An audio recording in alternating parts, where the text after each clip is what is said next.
Este viernes, a partir de las 7 de la noche, no te pierdas tu programa Historias de Pandemia. Conoceremos el caso de una pareja de esposos quienes se contagiaron de COVID-19. Lamentablemente, uno de ellos no llegó a sobrevivir. Su amor por las plantas quedará en el recuerdo de su familia y de sus compañeros del Jardín Botánico. Recuerda, este viernes a partir de las 7 de la noche, Historias de Pandemia por MPT Digital, tu canal municipal.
Su esposo y usted se contagian el año pasado, ¿no? Cuéntame las circunstancias. Sí, justamente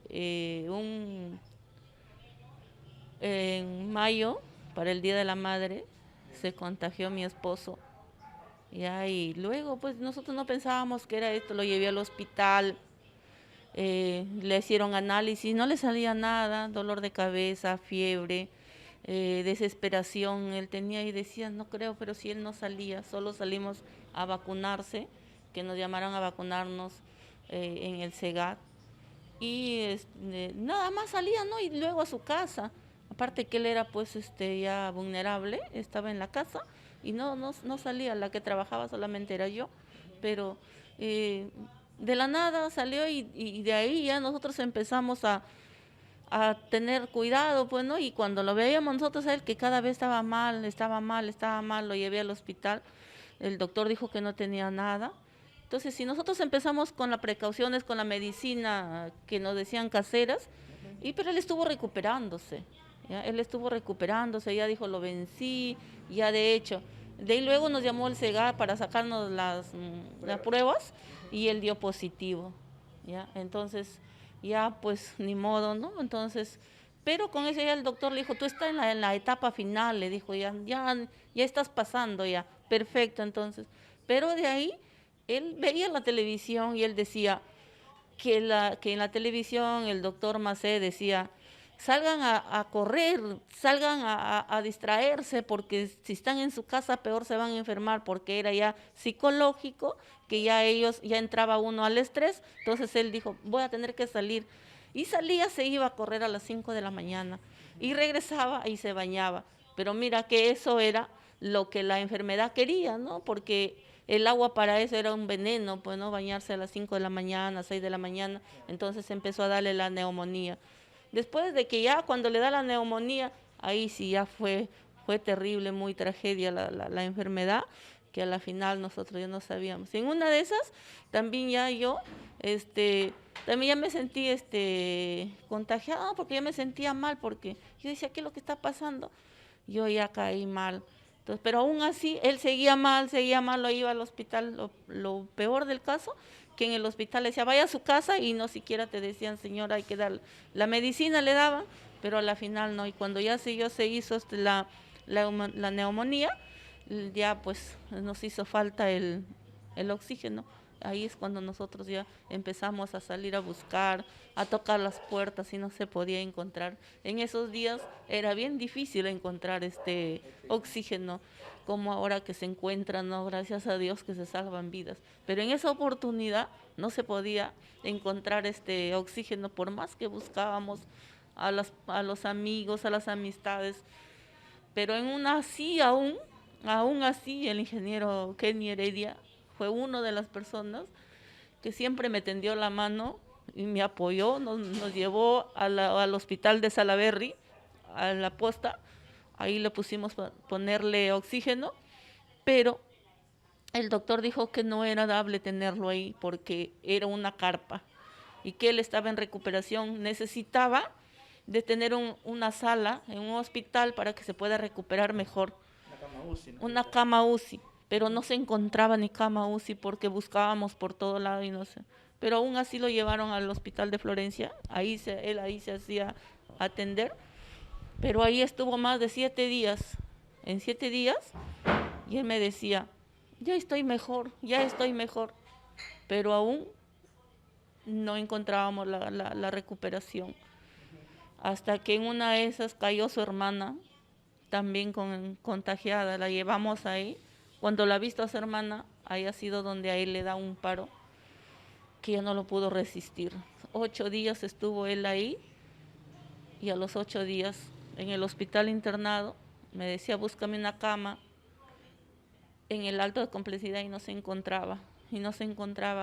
Tan difícil era encontrar una cama UCI, hasta que por el último me dijo, ya no soporto. Y creo que este es el último día que te voy a ver y me voy. Yo le dije, no, te vas a curar. No, me dijo.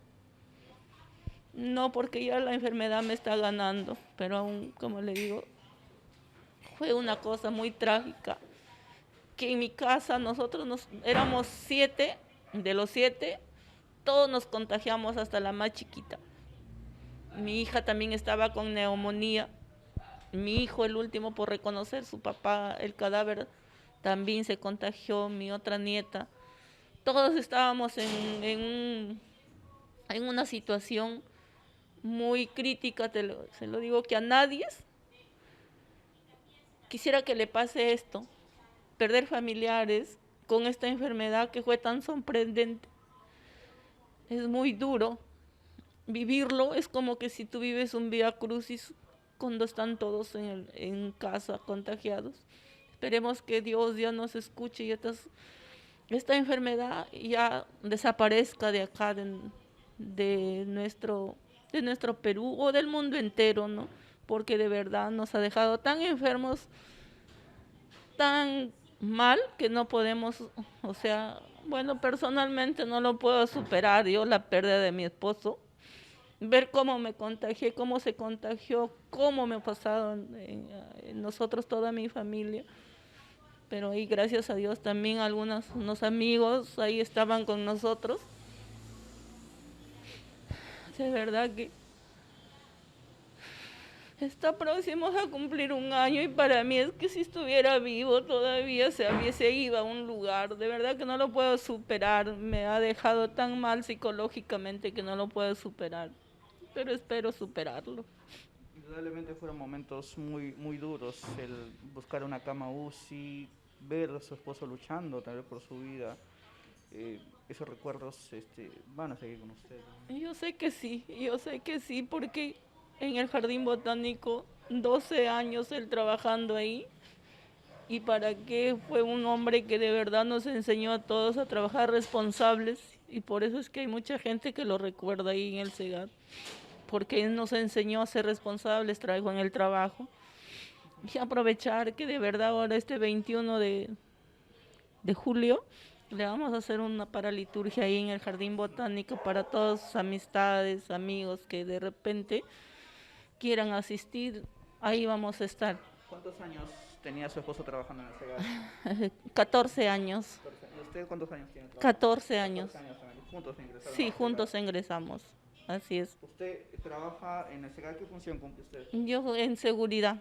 seguridad en Segal y su esposo en el jardín botánico. ¿Cuál era su función de su esposo? En el jardín botánico él tenía, como está el jardín botánico en 4 partes, Ya. costa, sierra y selva, entonces a él le habían dado lo que era selva. Ya. Y para que lo tenía pues muy florido, muy verde, y quizás por eso los supervisores, los administrativos en el SEGA lo recuerdan mucho porque era muy responsable, en su área que le habían designado lo tenía perfectamente bien. Madrecita, ya un año de la partida de su esposo, ¿qué es lo que recuerda de él? Muy al parte del momento doloroso que le tocó vivir con el fallecimiento, ¿no? ¿Cómo lo recuerda su esposo? Claro, mira, de lo que él, como cuando te repito, nosotros nos íbamos a trabajar a las 4 de la mañana, él decía, ya hijita, vámonos, ya es hora, el trabajo es trabajo, vámonos. Salíamos esa hora a trabajar y estando en el trabajo, como él estaba dentro al frente del sindicato de los trabajadores, salía a hacer sus gestiones, a hacer todos sus trámites y decía, acompáñame, vamos. Lo primero decía, vamos a almorzar y luego hacemos nuestro trabajo. Y de ahí nos veníamos, o me llamaba, y ya estás desayunando, sí, ya. Entonces te espero a tal hora para almorzar, perfecto, te espero. Entonces, y así como eso, muchas cosas que siempre hemos caminado con él para el Día del Padre, con sus hijos, nos íbamos al restaurante. A ver, y él decía que tu comida más favorita, por ejemplo, que decía era su chilcano de pescado. Y así como esto, muchas cosas más. Y bueno, los ejemplos que dejó a sus hijos responsables, que sean profesionales. Su hija, la mayor, ya ahorita es terapeuta, porque él puso el empeño a que estudie y sea una profesional. Luego mi hijo, que también ya está en el tercer ciclo, también fue uno de lo que más recuerdo es esto que él dijo, yo no voy a desmayar a que mi hijo ingrese a la nacional. Ya, y así de verdad que lo logró hasta que ingresó su hijo, solamente un ciclo lo aprovechó que estuvo estudiando y ahí fue donde hemos perdido todo. Pero él sé que se ha ido contento porque su hijo ingresó lo que él quería, porque él quería que sea de la nacional. Teníamos un poquito de discrepancia porque yo quería que estudie en una privada, pero él me dijo no, yo quiero que sea de la nacional. Perfecto, y bueno, mi hijo también le hizo caso a él, pues, ¿no? Y porque él también tenía ¿Cuántos hijos tiene, madrecita? 4, 4 hijos. 4 hijos tengo. Su nombre completo, por favor. Luis Antonio Campoborde de Tocto. Va. Ah, ya, ok. Claro. Luis Antonio Campoborde de Tocto. A ver, ya se cumple un año de la muerte de tu papá. ¿Qué recuerdos tienes de tu papá? Bueno, como ya lo mencionó mi mamá, básicamente los legados que nos ha dejado, las enseñanzas. Ya lo mencionó mi madre, él siempre le encantaba que sus hijos salgan adelante, que estudien, que sean profesionales para que así se puedan defender en la vida, ¿no? Y básicamente eso es lo que siempre mi papá me ha transmitido y siento yo que es una de las mayores enseñanzas que un padre te puede dejar, ¿no? O el legado de educarte. En mi caso, yo también no sabía qué estudiar, no estaba seguro de mí mismo, pero él siempre me impulsaba, me ayudaba, me pagaba los estudios para que yo me prepare, ingrese a la nacional, como lo dijo mi madre, ¿no? Ingresé a la nacional y ahora le estoy metiendo más empeño, estudiando y siguiendo ese consejo, ¿no? Que va a seguir para toda mi vida. Y creo yo que ese es el recuerdo que yo lo voy a mantener presente siempre, ¿no? Fue duro ver a tu papá contagiado, luchando por su vida. Sí, la verdad que sí, fue un proceso muy difícil. Historia personal mía, yo no vivía mucho con él porque como yo soy más joven y todos sabemos que nosotros los jóvenes somos un poco más irresponsables, ¿no? En el lado de no cuidarse, no respetar las normas. Y por eso mismo yo fui consciente y por eso mismo me fui a vivir solo para evitar que mis padres se contagien. Pero obviamente todo esto de la pandemia es algo fortuito que cualquier persona así te puedas cuidarlo al 100%, es muy complicado que no te puedas contagiar, ¿no? Entonces, en este caso, mi papá, como él era hipertenso y ya tenía este problema de salud, le afectó más todo lo que es la pandemia, básicamente. Entonces, este proceso fue un poco más complicado para mí. Yo no me contagié. Yo llegué a contagiarme más cuando mi padre falleció. Cuando él falleció, yo tuve que asumir la responsabilidad de hacer las gestiones para el nicho de mi padre, para hacer los trámites que se necesita con el SOAT y todo este proceso que es de papeleo, ¿no? Me puse a realizarlo porque básicamente mi familia estaba destruida por toda esta noticia, ¿no? El pedirle a tu madre que vaya a enterrar a su esposo es algo complicado. Entonces yo a mi corta edad, a mis 21 años, tuve que aprender a lidiar todo este proceso. Tuve que ir a reconocer el cadáver de mi padre, me contagié de COVID. También estuve afectado en la salud, sí, emocionalmente. Tuve que aprender a lidiar también el lado educativo, más la pérdida de mi padre, el mantener, se podría decir, una estabilidad mental con mi familia, porque siempre he sido ese tipo de personas que no me gusta demostrar mal las emociones y me gusta ser un poco más neutral, más porque no quiero afectar a mi familia y que mi familia se mantenga, se podría decir, un poco más tranquila y más serena, porque es imposible que digamos que olvidemos a nuestro padre, que olvidemos a un familiar que ha fallecido, ¿no? Pero igual siempre se tiene que mantener y seguir adelante, ¿no? Eso es lo que yo estoy haciendo yo y mi familia. Muchas gracias.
Ya, ceñito, venga.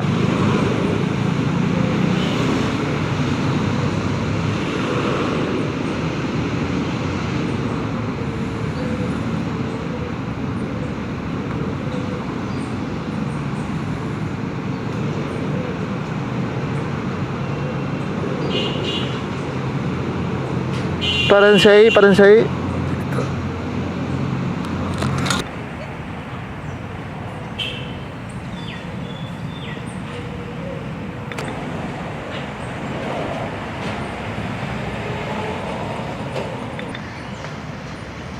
Mirándome aquí.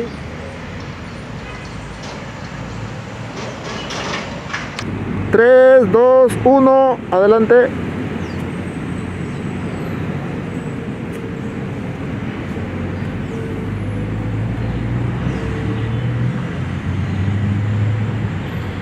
video de la muerte de mi papá también, También, ¿no? claro.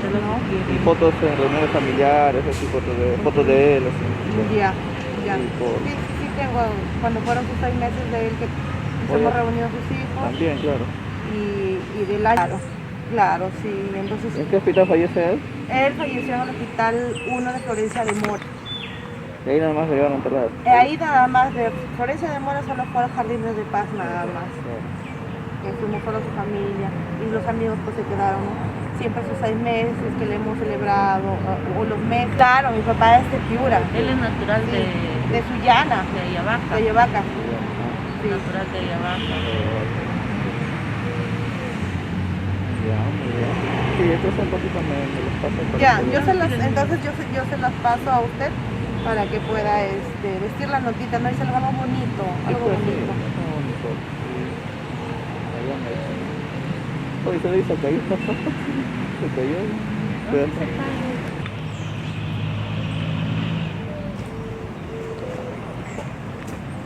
Voy a llamar a su amigo. Adelante.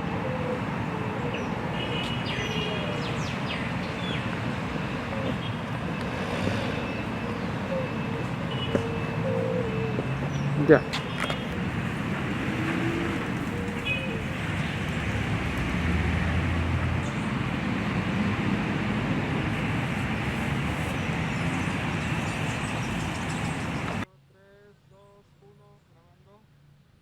Ever, tu nombre completo, por favor. Mi nombre es Luz Campoverde Tocto, hija de Audilio Campoverde. Estamos aquí en el Jardín Botánico. Tu papá amaba el Jardín Botánico. amaba. Mira, como te comentaba ahora temprano, durante la pandemia, cuando a mi papá lo mandaron a confinamiento porque él era una persona vulnerable, te voy a contar una anécdota de él. Él me lo habían dejado a mí a cargo. Yo no le dejaba salir para nada porque para mí yo era su cuidadora. Entonces un día se me desapareció así de la nada. Entonces yo me preguntaba, ¿dónde se habrá ido? Entonces comencé a llamarlo, nadie me contestaba, y lo llamaba y lo llamaba a mi mamá, y mi mamá justamente también estaba por esta área. Y me dice, acá está tu papá, me dice, está acá en el jardín botánico, me dice, regando sus plantas, me dice. Le digo, ¿qué? Le digo así, sí, me dice. Y la verdad que sí me molesté un poco, pero su amor de él hacia sus plantas era tan grande que a él no le importaba venir a regar sus plantas en pleno confinamiento. Entonces él me decía, pero hija, ¿qué puedo hacer? Me dice, son mis plantas, yo no las puedo dejar morir, me dice así. Para mí esa es mi pasión, me dice hija. En parte pues yo lo entendía porque tú sabes que cuando uno tiene una pasión es bien difícil de la noche a la mañana que te la quiten, entonces es bien difícil, era muy difícil para él. Y a raíz del amor que tuvo hacia las plantas, él cuando ya supera el COVID, superó ya fuera de peligro, sin embargo, igual el no poder acercarse acá al Jardín Botánico a seguir trabajando, al tener contacto con sus plantas, fue muy depresivo para él. Sí, mira, él pasó todo lo que es COVID, el doctor le dijo que ya estaba en la etapa final. Pero como en ese momento nosotros no teníamos ni idea qué es lo que era el post-COVID, el cómo debe tener los cuidados, después un paciente, ¿no? Entonces él siempre decía, ¿no? Hija, me siento aburrido aquí. Inclusive le habló a su supervisor y yo me reía porque nos pasó una anécdota también, porque decía, ¿sabe qué? Yo mañana voy a ir a trabajar. Yo ya me voy a reincorporar, porque ya decían que ya podían reincorporarse, pero él ya se había hecho la idea de que ya iba a venir. Entonces, y ya le dijo, entonces entras de aquí a unas semanas. Durante esas semanas que él estaba esperando para ingresar a trabajar, él salía, pues hacía muchos, o sea, desarreglos, como se dice, ¿no? No se cuidaba, ¿no? No se cuidaba, a pesar de que yo estaba detrás de él, pero creo que ya Dios había tenido su llamado para él. Entonces, lo tuvimos que internar. Mi papá ya había hecho neumonía.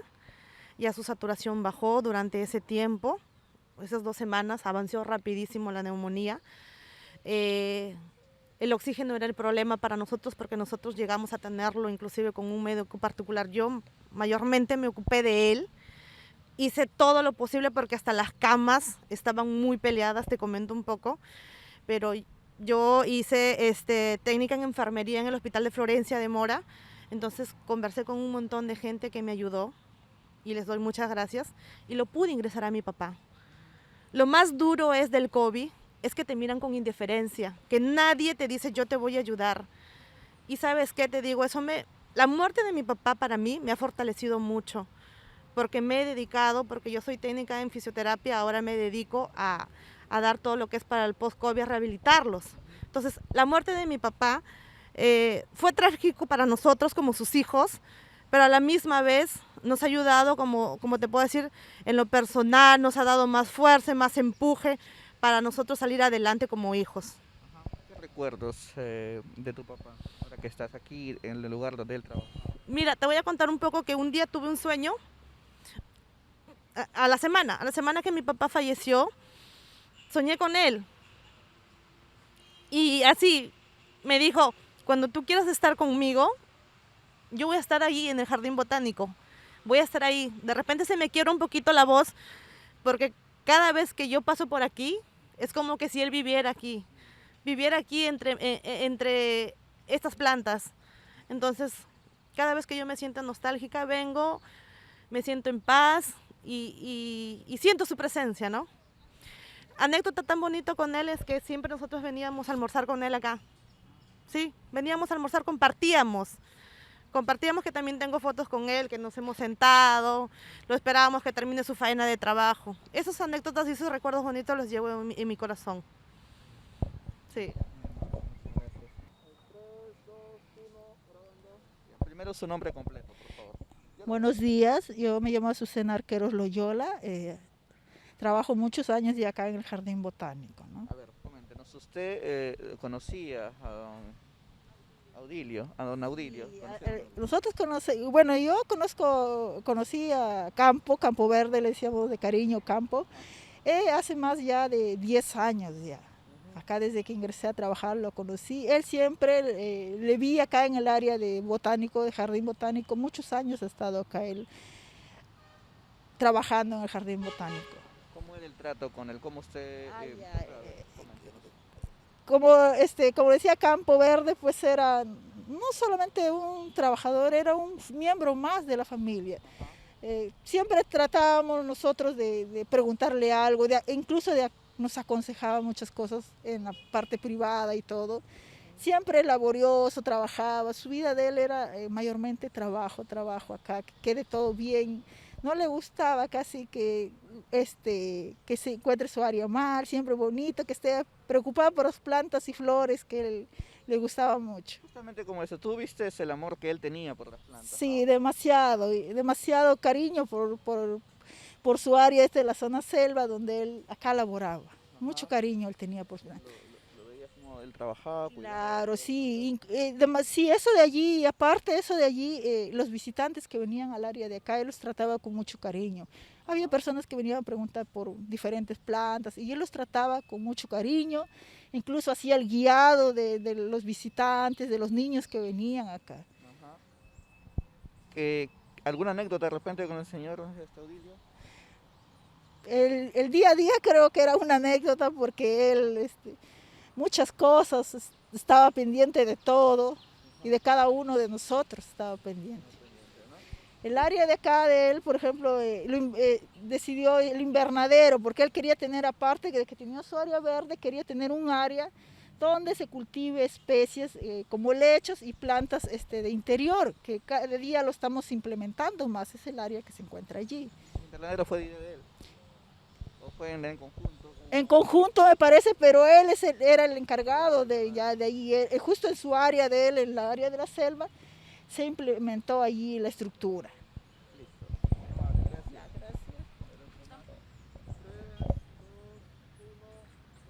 A ver, caballero, primero su nombre completo, por favor. Pedro Paredes Segura. A ver, don Pedro, ¿cómo recuerda usted a Audilio? ¿Usted trabajaba con él? Sí, Audilio ha sido un buen amigo, un buen compañero, como un hermano para mí. Con él salíamos a campaña por todos lados, nos llevaba muy bien nos hemos llevado con él. Hemos sido como unos hermanos acá. ¿Cuál era su trabajo dentro del jardín botánico con usted? Acá cada uno tenemos nuestra zona. Ajá. Él está en la selva y yo estoy en la costa. Ajá. Sé que la selva es él, yo estoy en la costa. Y ahora acá en el invernadero, ¿cómo trabajaban ustedes? Acá en el invernadero ha sido un grupo de cada Opao, pero unos ingenieros, pero también con el empeño del Campo Verde, porque esto es zona de él. Y así se ha construido esto, con el Campo Verde. Sí. ¿Cómo él cuidaba acá en el invernadero? Coméntanos, a ver. Él es el que sembró las plantas, ha sembrado las plantas con el ingeniero Paul del Huánuco. De él han sembrado estas plantas acá todo, pero él es el que ha puesto el hombro acá. Él ha puesto Sí, el sí, hombro. sí. Ah, ¿usted veía cómo él...? Sí, ha trabajado acá. Todo esto es zona de él, pues se lo ha dejado muy hermoso, muy bonito. Sí, ¿Cómo lo recuerda usted a don Audilio? Porque como usted pasaba tiempo juntos, sí ¿no? Coméntenos. lo recuerdo bastante. Había mucho estudiado por él. Hemos sido buenos amigos. ¿Qué es lo que recuerda más o menos? Su trabajo, su compañía, su diálogo. Era todo, se metía en todo. ¿Incluso conversado? Sí, para todo. A veces para sembrar las plantas coordinamos con él, coordinamos lo que podemos hacer, cómo hacer para ser mejor. Y así coordinamos siempre con él. Ajá. Sí. ¿Alguna anécdota de repente que le pasó con él dentro de acá? Acá en el trabajo casi no. Es cuando salía más veces por ahí, a veces si uno fallaba ahí estaba el otro. Nosotros así nos salimos, sí, los dos. ¿Qué es lo que más recuerda de don Audilio? Sus consejos. ¿Qué le aconsejaba, por ejemplo? Por ejemplo, que seamos cumplidos en el trabajo, porque él parecía prácticamente del sindicato de su esposa y él sabía todo eso, ¿no? Que quedemos bien el trabajo, las horas, cumplamos nuestras horas, el horario de entrada y de salida. Era bien correcto, era. A un año ya de que se cumple, un año de que cumpla su partida, ¿qué mensaje le deja todo esto del COVID, la partida de don Audilio? ¿Qué es lo que tiene que decir? En verdad es bien dolido. En verdad perdí un buen amigo, un buen compañero, que ni por la mente se me cruzó que él se iba a ir. En verdad, pero así es la vida, pues. Se fue, nos dio la delantera a todos nosotros. Yo seguí trabajando, yo sí no he parado, yo seguí trabajando en pandemia todo. Gracias a Dios, estoy bien. Sigo trabajando para adelante. ¿Lo recuerda por acá usted? Sí, claro, lo recuerdo siempre. A veces parece como si lo hubiera. También, no es que yo estoy al ladito nomás de él. Parece que lo encontrara, pero lamentablemente no es así. Pues. No es así. Bien, caballero. Gracias, amigo.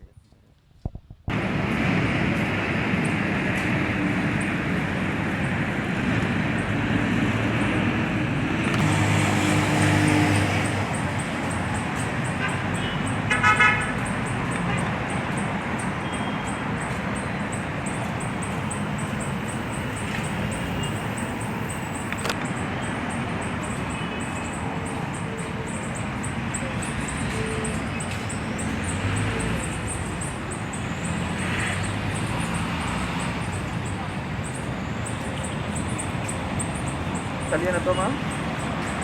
Sí. ¿Salía en la toma usted?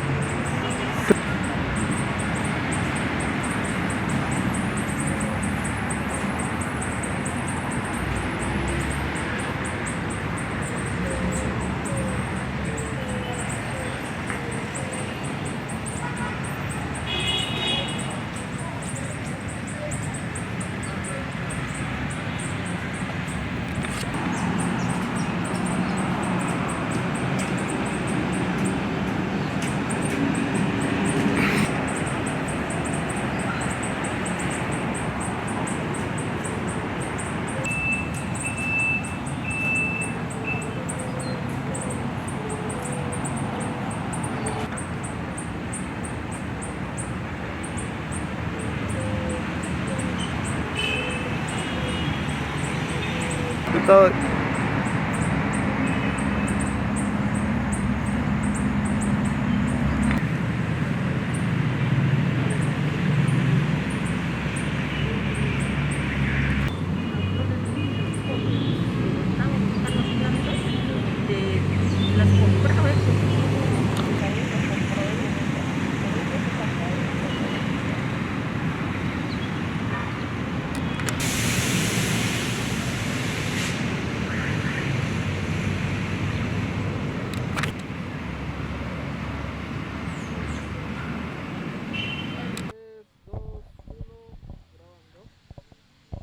A ver, señorito, ahora que estamos aquí en el Jardín Botánico, lugar donde el señor Audilio trabajaba, su esposo, ¿qué sensación le produce?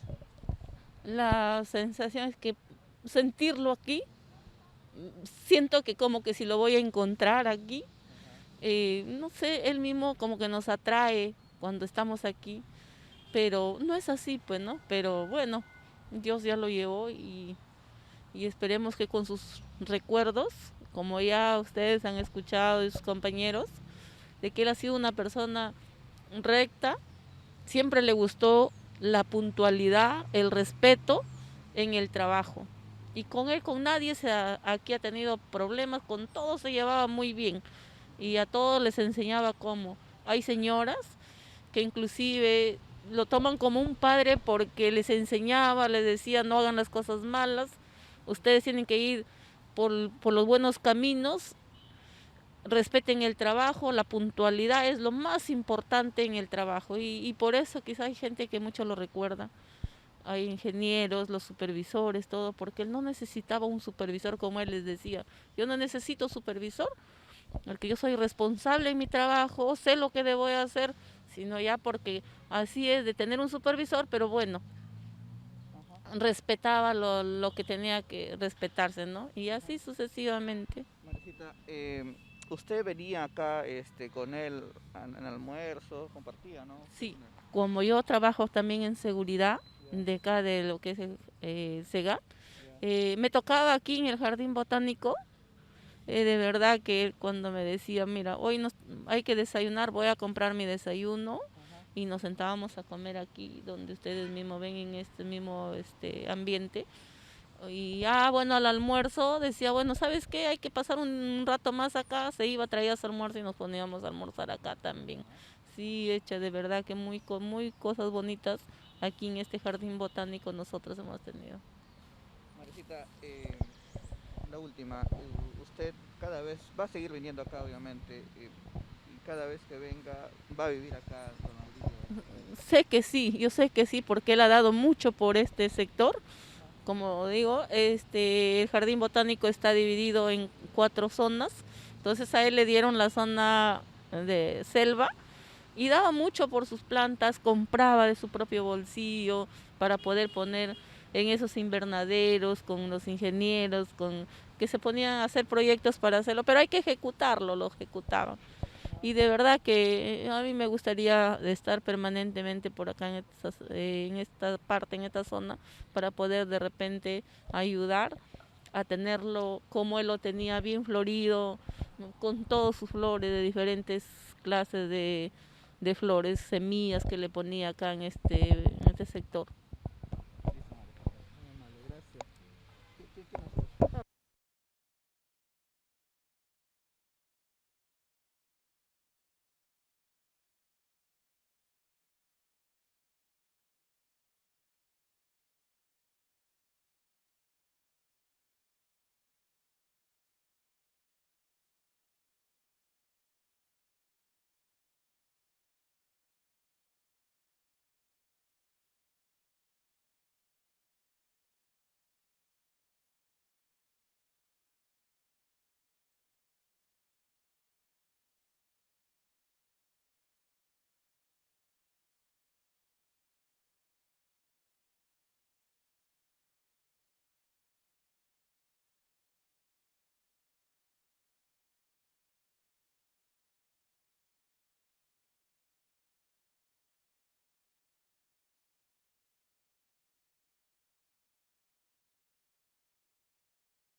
Ya, hola, hola.